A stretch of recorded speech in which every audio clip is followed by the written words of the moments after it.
నమస్కార్ మిత్రాని. ఇంతకు ముందు నరకంలో వేసే శిక్షల గురించి ఒక వీడియో చేశాను కదా, ఇది దానికి కంటిన్యూషన్. గరుడ పురాణం ప్రకారం మనం భూమిపైన చేసే ప్రతి పాపానికి నరకంలో శిక్షలు ఉంటాయి. అది చేసే పాపం తీవ్రతను బట్టి వేరే వేరే శిక్షలు ఉంటాయి. వాటిలో కొన్ని ముఖ్యమైనవి ఈ వీడియోలో తెలుసుకుందాం. పార్ట్ 1 లింక్ డిస్క్రిప్షన్లో వేశాను, చూడండి. తప్తలోహ, బంగారం, వెండి లేదా ఇతర లోహాలు లేదా రత్నాలు, వజ్రాలు ఇలాంటివి దొంగతనం చేసేవారికి ఈ నరకం ప్రాప్తిస్తుంది. ఇక్కడ ఎప్పుడూ అగ్నితో మండుతూ ఉండే అగ్నిగుండం ఉంటుంది. దానిలో పాపం చేసిన వారిని పడేస్తారు. వారి శిక్షాకాలం పూర్తి అయినంత వరకు కాలుతూనే ఉంటారు. తరువాతది క్రిమి భోజనం.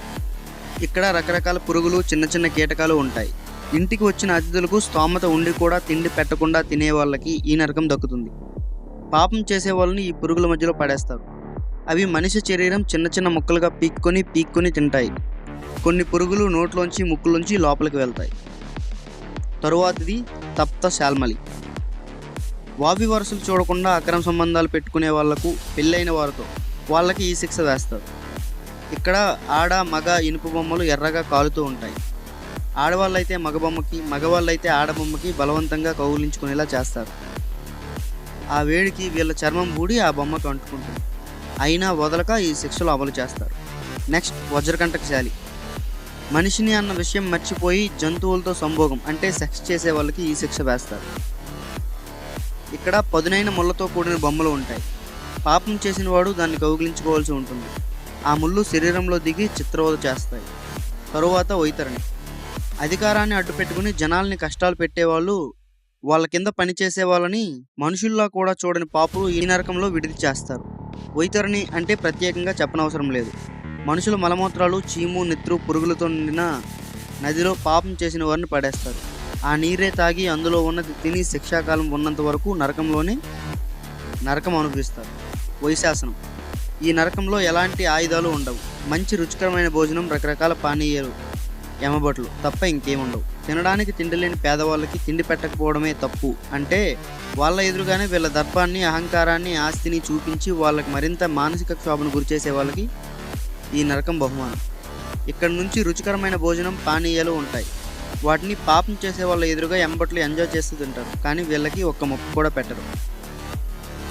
వాళ్ళు శిక్షాకాలం పూర్తయ్యే వరకు ఇలా ఆకలితో మాడిపోతూ మానసిక క్షోభ, శారీరక క్షోభ అనుభవిస్తారు. తరువాతది లాలభక్షణం. ఎక్కువగా శృంగార వాంఛ ఉండే వాళ్ళకు, భార్యను కట్టుబానిసలో చూసే వాళ్ళని ఈ నరకంలో పడేస్తారు. ఇక్కడ బాగా చితకబాది వీర్యంతో నిండిన జలాశయంలో పడేస్తారు. శిక్షాకాలం పూర్తయ్యేదాకా దానిలోనే ఉండాల్సి వస్తుంది. తరువాత సారమేయదానం అంటే తినడానికి కుక్క మాంసం పెడతారు. అది తిన్నవాడికి అక్కడ ఉన్న కుక్కలన్నీ కలిపి చీరి తింటాయి.